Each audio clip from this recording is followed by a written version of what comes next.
जो corruption level हम सुनते हैं ना पॉलिटिकल लेवल पे, उसी लेवल का करप्शन स्टार्टअप की दुनिया के अंदर भी है। 900 रुपए में से 850 रुपए खुद रख लेते हैं, 50 रुपए जिसने बिल बनाया होता है उसको दे देते हैं और 100 रुपए का एक्चुअल जो प्रोडक्ट होता है वो ले लेते हैं। क्या आपको पता है 99% ऑफ स्टार्टअप अपने पहले साल के अंदर फेल हो जाती है, बंद हो जाती है? क्या रीजंस होते हैं एक स्टार्टअप को फेल होने के पीछे?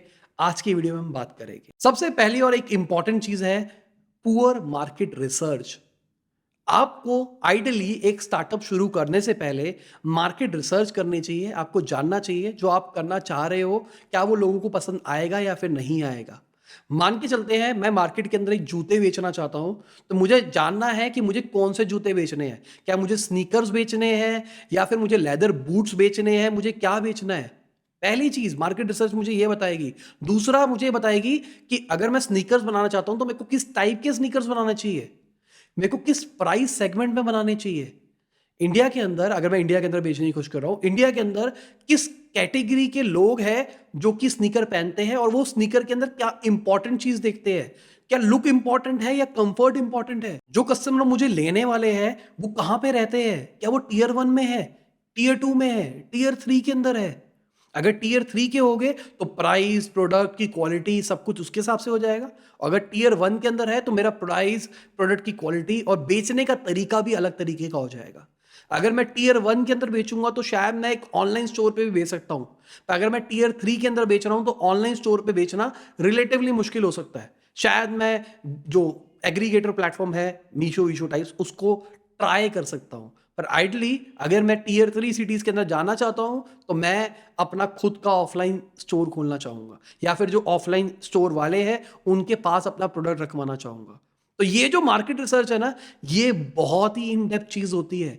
आइडली किसी भी स्टार्टअप को शुरू करने से पहले एक फाउंडर को मार्केट रिसर्च करनी चाहिए। 2 से 3 महीने समझना चाहिए कि कैसे चलता है, कैसे क्या करना चाहिए, क्या नहीं चलता है। मार्केट रिसर्च के ऊपर मैंने एक बहुत ही इन डेप्थ डिटेल्ड वीडियो बना रखी है, डिस्क्रिप्शन के अंदर लिंक दे रखा है, आप उसको देख सकते हैं। दूसरा प्रॉब्लम है बिजनेस मॉडल का। लोग अपना स्टार्टअप शुरू करते हैं इस गोल के अंदर कि उनको बनना है Shahrukh Khan of startup, unicorn company का फाउंडर बनना है। पर उनको ये नहीं पता पैसा बनेगा कैसे। पहले करते हैं फिर देखेंगे पैसा बनेगा कैसे। अगर आपके पास में अपना बिजनेस मॉडल नहीं है ना, तो बिजनेस करने का कोई फायदा नहीं है। बहुत सारे स्टार्टअप फाउंडर्स हैं आजकल मार्केट के अंदर जो कहते हैं वी आर फिगरिंग आउट। भाई तुम इतने, मतलब मैं कह रहा हूं, नाम नहीं लूंगा मैं, 200-300 मिलियन डॉलर की तुम फंडिंग ले चुके हो और अभी तुम फिगर आउट कर रहे हो कि हमको बिजनेस बनाना कैसे है। ये एक तो बहुत खतरनाक चीज है, अपने आप में एक खतरनाक चीज है। और ये क्यों हो पा रहा है? क्योंकि बहुत बड़ा पूल ऑफ मनी आ गई है इन्वेस्टर्स की तरफ से, जिन्होंने इन्वेस्ट कर दिया उन स्टार्टअप के अंदर और अब वो पछता रहे हैं। आने वाले 1-2 साल स्टार्टअप्स के लिए बुरे रहेंगे और इसका रीजन यही है क्योंकि वो इतने बड़े बबल बन गए हैं और अभी तक वो फिगर आउट ही कर रहे हैं कि क्या करना है। तो अगर मैं एक आइडल सिचुएशन की बात करके चलूं तो अगर आप एक स्टार्टअप शुरू करते हो तो आपको पता होना चाहिए पैसा कैसे बनेगा और मैं किस बिजनेस मॉडल को फॉलो करूंगा। अगेन मैंने बिजनेस मॉडल के ऊपर एक सीरीज बना रखी है, बहुत छोटी सीरीज है, एक 1.5 मिनट की वीडियोस है, 30-40 वीडियोस है। तो अगर आप वो वीडियोस को देखोगे तो आपको पता लग जाएगा किस किस तरीके से पैसा बन सकता है। अगर आप वो देखोगे तो आपको एक क्लैरिटी मिलेगी एक लेवल की कि मैं, जो भी आपके पास आइडिया है, मैं उस आइडिया के अंदर इस तरीके से भी पैसा बना सकता हूं, इस तरीके से भी बना सकता हूं, इस तरीके से बना सकता हूं। तो जब आप मार्केट रिसर्च कर रहे हो आइडियली उसी टाइम पे अगर आप अपना बिजनेस मॉडल एक लेवल पे बना लो। मैं ये नहीं कह रहा पहले दिन से प्रॉफिट अर्न करना शुरू कर दो, पर आपको पता हो कि जब मैं प्रॉफिट अर्न करूंगा तो मैं कैसे अर्न करूंगा। हो सकता है आपने अभी एक रास्ता ढूंढा है, जब आप घुसो, स्केल करो तो आपको पता लगे ओहो मैं जो रास्ता ढूंढ रहा था इसके अलावा 2-3 रास्ते और है, मैं इस तरीके से भी पैसा कमा सकता हूं। अगला रीजन है स्टार्टअप आइडिया गलत सिलेक्शन, गलत स्टार्टअप आइडिया ले लेना। आपने सोचा था कि भाई मेरे को एक जूते निकालने हैं, स्नीकर निकालूंगा मैं, ओह इतने जबरदस्त दिखेंगे ना वो, और वो साथ में कंफर्टेबल भी होंगे, उसको पहन के बंदे शादी में भी जा सकते हैं, डेट पे भी जा सकते हैं और उसी जूतों से बंदा क्रिकेट, फुटबॉल, बास्केटबॉल सब कुछ खेल सकता है।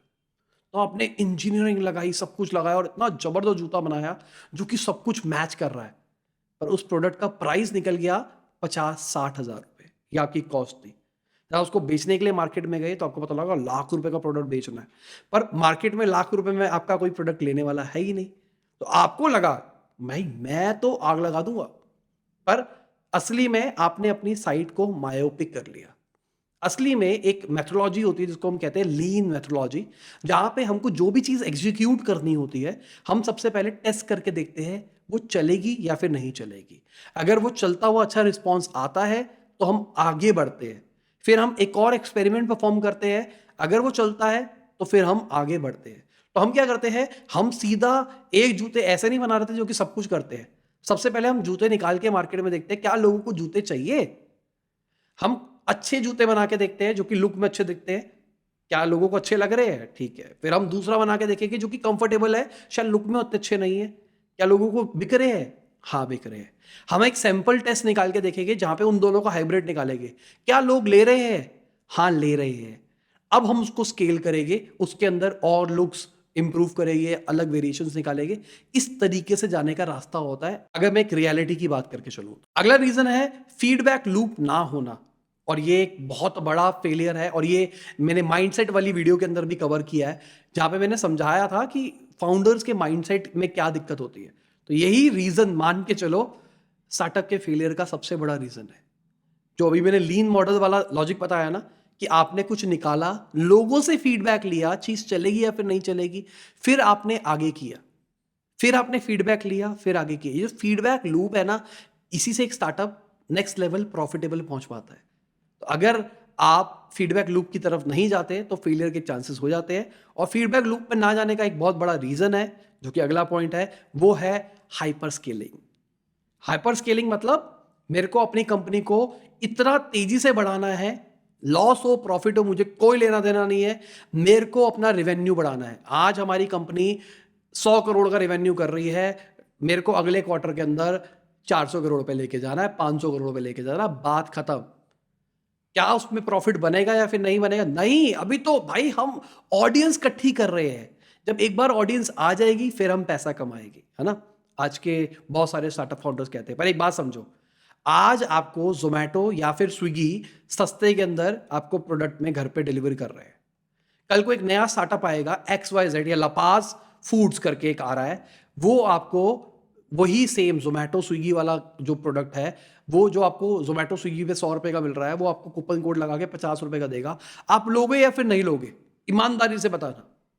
99% लोग लेंगे, 1% बस ऐसे टशन के लिए बोल रहे हैं कि मैं नहीं लूंगा, पर ज्यादातर लोग लेंगे। इनफैक्ट कंपनी के फाउंडर्स तक हमारी ऐप से ही ऑर्डर करेंगे, क्योंकि उनको पता है यहां से सस्ता मिल रहा है। यहां पे ब्रांड लॉयल्टी नाम की चीज नहीं है। हमको लगता है कि ब्रांड लॉयल्टी होती है, ब्रांड लॉयल्टी होती है, इन प्रोडक्ट्स में ब्रांड लॉयल्टी नहीं होती है। ब्रांड लॉयल्टी कहां आती है समझो, मैं एक पिज्जा बनाता हूं और स्पेसिफिक तरीके का पिज्जा बनाता हूं, अब मैं वो आपको बेच रहा हूं। अब मैं वो जोमेटो से बेचूं, स्विगी से बेचूं, अपनी ऐप से बेचूं, कहीं से भी बेचूं, आपको मेरा पिज्जा खाना है, बात खत्म। यहां मेरे पास में मोट है, यहां मेरे पास में एक पावर है जिसके चक्कर में आप मेरे पास में आ रहे हो। मैं कहीं पे भी जाऊंगा आप मेरे पास आओगे। पर ये जो एग्रीगेटर प्लेटफॉर्म्स आ गए हैं, ज्यादातर इंडिया के अंदर जो बड़े बड़े स्टार्टअप्स हैं वो सब एग्रीगेटर के ऊपर कर रहे हैं। तो एग्रीगेटर के पास में कोई मोट नहीं है। आप जो दाल चावल आटा पिज्जा टॉफी डोमिनोज का ये सामान बेच रहे हो, कल को कोई और ऐप भी वही सेम चीज बेच सकती है। तो कोई ऐसी यूएसपी नहीं है आपके पास में। अगला पॉइंट है अपनी कैपिटल को ना समझना। ये मैंने उन फाउंडर्स में देखा है जो कि बिजनेस फैमिली से बिलोंग नहीं करते हैं, या फिर उनको अपने पापा के बिजनेस में कभी बैठे नहीं और अचानक ही अपना स्टार्टअप शुरू करना है, तो उनको अभी बिजनेस की उस लेवल की समझ नहीं होती है। और बड़े बड़े बिजनेसमैन भी कई बार ऐसी गलती कर जाते हैं। देखो समझो इस बात को, मेरे को अपना बर्न रेट चेक करना है। बर्न रेट का मतलब क्या होता है, अगर मैं एक स्टार्टअप शुरू कर रहा हूं, मैं एक डिजिटल मार्केटिंग एजेंसी शुरू कर रहा हूं कल से, तो उसके लिए मेरे को 20 बंदों की जरूरत है। हर एक बंदे को जो मेरी टोटल मिला के सैलरी जाने वाली है 10 लाख रुपए की जाने वाली है। जो मेरा रेंट है वो 1 लाख रुपए का, ओवरहेड कॉस्ट जो है मेरी वो 1-1.5 लाख रुपए की है, और जो मार्केटिंग मार्केटिंग एड स्पेंड वगैरह कर रहे हैं तो 15 लाख रुपए का है। तो 15 लाख रुपए महीना मुझे खर्च करना ही करना है, चाहे मेरे पास सेल आए या फिर ना आए। तो आइडली मुझे अगर ये बिजनेस रन करना है तो मेरे पास में कितना पैसा होना चाहिए। अगर मैं एक अच्छे लॉजिक की बात करके चलूं तो हमारे पास में एटलीस्ट 8 से 9 महीने का रनडे होना चाहिए। मतलब अगर मेरा बर्न रेट 10 लाख रुपए का मान के चलते हैं, तो मेरे पास में 90 लाख से 1 करोड़ रुपए अकाउंट में होना चाहिए। जो कि मैं मान के चल रहा हूं कि अगर 8-9 महीने मैंने अपना प्रोडक्ट मार्केट फिट अचीव नहीं किया, प्रोडक्ट मार्केट फिट मतलब मैं प्रॉफिटेबल नहीं आया, मेरा बिजनेस नहीं चला, तो मैं 8-9 महीने तक ट्राई कर सकता हूं अपने बिजनेस को चलाने का। हम क्या करते हैं, मतलब बहुत सारे फाउंडर्स क्या करते हैं कि उनको पता है उनका महीने का बर्न जो है वो 10 लाख रुपए का, वो कहते हैं 30-40 लाख रुपए पड़े, क्या दिक्कत है, 2 महीने में आ जाएगा और हम कुछ कमाएंगे भी तो सही, वही कमाया हुआ हम वापसी लगा लेगा, हम घर नहीं लेके जाएंगे कुछ भी। पर एक्चुअली आपको 8-9 महीने का रनवे हमेशा रखना चाहिए, ये लॉजिक है। तो सबसे पहले रनवे को समझने के लिए सबसे पहले आपको बर्न रेट कैलकुलेट करना पड़ेगा। बर्न रेट का मतलब जितने भी खर्चे हो रहे हैं मंथली। तो अगर आप एक स्टार्टअप कर रहे हो, करने का प्लान कर रहे हो, तो बैठ के पेपर पर लिखो बर्न रेट कितनी है, हर महीने की बर्न रेट क्या है। और बहुत सारे स्टार्टअप्स के अंदर बर्न रेट बढ़ती है। पहले महीने हम कम बंदे रखेंगे, दूसरे में इतने रखेंगे, तीसरे में इतने रखेंगे, चौथे में इतना रखेंगे। तो 9 महीने तक जितना पैसा खर्च होना है वो मेरे पास एग्जैक्ट अमाउंट होना चाहिए, 9 से 10 महीने तक का। सातवीं चीज जो गलती मैंने भी अपने अभी रिसेंटली करी है वो है परफेक्ट प्रोडक्ट के पीछे भागना। परफेक्ट प्रोडक्ट नाम की कोई चीज नहीं होती है। बहुत सारे स्टार्टअप फाउंडर क्या करते हैं, प्रोडक्ट को मार्केट में लॉन्च नहीं करते। ये खासकर टेक प्रोडक्ट्स के अंदर होता है। वो मार्केट में एक फीडबैक लूप क्रिएट नहीं करते। वो सोचते हैं कि भाई मैं एक प्रोडक्ट बनाऊंगा जिसमें ये फीचर भी डाल दूं, ये फीचर भी डाल दूं, ये भी डाल दूं, ये भी डाल दूं, ये भी डाल दूं, ये भी डाल दूं, और जब ये सब डाल दूंगा ना तब मैं मार्केट में निकाल के फिर मैं ऑडियंस से पूछूंगा क्या आपको ये सब कुछ चाहिए या फिर नहीं चाहिए। ये बहुत बड़ी प्रॉब्लम है, ये मैंने भी पर्सनली करी है। इसके चक्कर में क्या होता है, आपका प्रोडक्ट पहली बात डिले हो जाता है। तो मैं अपने प्रोडक्ट की बात करके चलूंगा, 1.5-2 साल डिले हुआ। उसके बाद में हमने उसको एग्जीक्यूट ही नहीं किया, इतना डिले हो गया, इतना कॉस्ट लग गया, हमने उसको खत्म ही कर दिया। पर अगर हमने स्टार्टिंग में एक छोटा लेवल निकाल के किया होता तो शायद आज वो करोड़ों का बिजनेस बन चुका होता। तो वो मुझे अपनी गलती लगती है। तो इसलिए मैं वो चीज़ सबसे शेयर कर रहा हूँ कि परफेक्शन के पीछे मत भागो। जो मैं बात कर रहा हूँ लीन मैथोलॉजी की, मैं हमेशा से लीन मैथोलॉजी को फॉलो करता था, पर उस प्रोडक्ट के अंदर मैंने फॉलो ही नहीं किया। मेरा दिमाग ही नहीं चला, क्योंकि मैं एक एडटेक बना रहा था। और किसी को पता हो, आज से 2-3-4 साल पहले, कोविड से पहले की बात है, तब मैंने बताया था कि मैं एक एडटेक बनाऊंगा, एक ऐप बनाऊंगा जहाँ पे सारे के सारे क्रिएटर्स आके अपना कोर्स बेच पाएंगे, ये कर पाएंगे, वो करेंगे। मैंने उसमें पता नहीं कितने कितने फीचर्स बना दिए, ये भी कर देंगे, वो भी कर देंगे। पर एक्चुअली मुझे क्या करना था, मुझे तो बस एक ऐसी ऐप बनानी थी जहाँ पे कोर्स बिक सकते हैं, लोग खरीद सकते हैं। मैं कह रहा हूँ भाई कोर्स नहीं, उसके अंदर तो ई बुक भी चलेगी, उसके अंदर तो टेस्ट सीरीज भी चलेगी, उसके अंदर तो बंदा अपना पूरा पूरा इवेल्युएशन भी देख पाएगा। पेरेंट्स से लॉगिन भी करवा के पेरेंट्स को भी आप टैग कर सकते हो कि भाई देखो तुम्हारा बच्चा फेल हो रहा है, तुम्हारे बच्चे के नंबर नहीं आ रहे। हम ना बंदों को गेमिफिकेशन भी करेंगे, अगर वो डेली बेसिस पे आएगा तो उनको कॉइन्स देंगे, उस कॉइन से वो कोर्स भी ले सकते हैं। हम ना और क्रिएटर्स भी लाएंगे, हम इस कैटेगरी में घुस जाएंगे, ये भी कर देंगे, वो भी कर देंगे। ओवर इंजीनियरिंग करी, और ये बहुत बड़ी गलती थी मेरी। तो मैंने जब फाउंडर एंड फिल्टर शुरू किया तो मुझे याद है ट्रूली मेडली के फाउंडर ने मुझे ऑफ कैमरा बोला था, कह रहा है ये जो प्रोडक्ट बना रहा है इसमें ओवर इंजीनियरिंग कर रहा है। हमने आधार वेरिफिकेशन का भी सोच लिया था। मैं कहा, भाई एक बच्चा एक ही आईडी बना पाएगा हमारे पे, बार बार नहीं बनाएगा, आधार से वेरीफाई करेगा, उसकी वही आईडी रहेगी, क्योंकि हम सर्टिफिकेशन प्रोवाइड करेंगे जो कि उसके आधार से लिंक होगा। कुछ भी कर रहे थे जिसका कोई सेंस नहीं था। तो बहुत पैसा खर्च किया उसके अंदर, ओवर इंजीनियरिंग हो गई, जिस चक्कर में एट लास्ट प्रोडक्ट को रनिंग कॉस्ट इतनी महंगी पड़ गई कि मेरे को उस प्रोडक्ट को ही स्क्रैप करना पड़ा। अगली एक बड़ी प्रॉब्लम है फाउंडर के पास में स्किल ना होना, या फिर वो अच्छे तरीके से अपनी टीम को काम डेलीकेट ना कर पाए। मतलब मैं फाउंडर हूं, तो अगर मेरे पास में 5 अलग अलग कोर वर्टिकल्स हैं जो कि एक डैश है, एक डैश है, डैश है, तो मेरा गोल होना चाहिए कि मैं सबको आराम से काम दे पाऊं और उनको भी पता हो कि उनको काम क्या करना है और वो ढंग से उसको एग्जीक्यूट कर पाए। तो डेलीगेशन करना भी अपने आप में एक आर्ट है जो कि फाउंडर लेवल पे हमेशा होनी चाहिए। तो हो सकता है आने वाले टाइम में मैं इसके ऊपर एक वीडियो बनाऊं, हो सकता है मल्टीपल वीडियोस बनाऊं जहां पे मैं सिखाऊं कि किस तरीके से डेलीगेशन करनी चाहिए, किस तरीके से काम आगे बांटा जाता है। अगली प्रॉब्लम है लैक ऑफ लीडरशिप या फिर खराब कल्चर। मतलब कंपनी तो शुरू कर दिया आपने, कंपनी की लीडरशिप बेकार है, एम्प्लॉयज को काम करने में मजा नहीं आता, उनको ऑफिस आने का मन नहीं करता।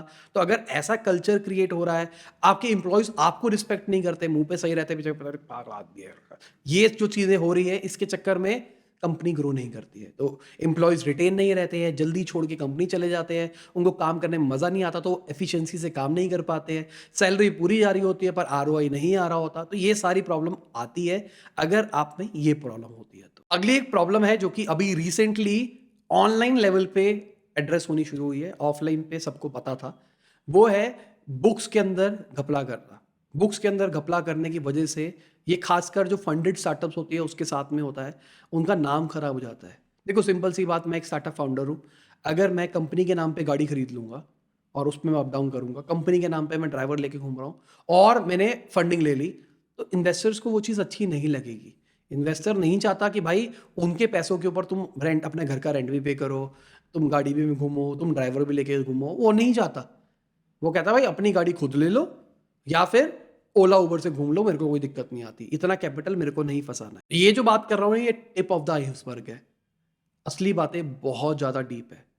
अंडर प्राइसिंग होती है। फाउंडर्स क्या करते हैं, फाउंडर असली में 100 रुपये का प्रोडक्ट खरीदते हैं पर ऑन बिल चढ़ाते हैं 1000 रुपये का प्रोडक्ट। 900 रुपये में से 850 रुपये खुद रख लेते हैं, 50 रुपये जिसने बिल बनाया होता है उसको दे देते हैं और 100 रुपये का एक्चुअल जो प्रोडक्ट होता है वो ले लेते हैं।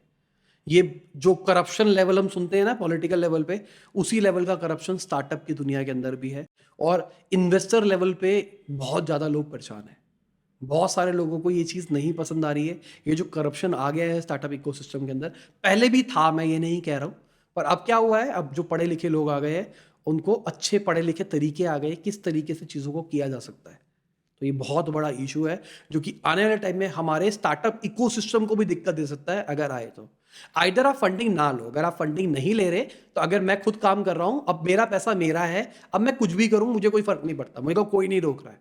पर अगर मैं फंडिंग ले रहा हूँ, किसी और के पैसे मैंने लिए हैं, तो मेरी एक रिस्पॉन्सिबिलिटी है कि उसके पैसों को मैं ढंग से यूज़ करूँ। तो इसकी वजह से होता क्या है, अगर आपकी रॉन्ग बुक्स होती है, आप गलत तरीके से काम करते हो, तो अगले फंडिंग राउंड जो आते हैं वो नहीं मिलते हैं और एट लास्ट कंपनी बंद हो जाती है।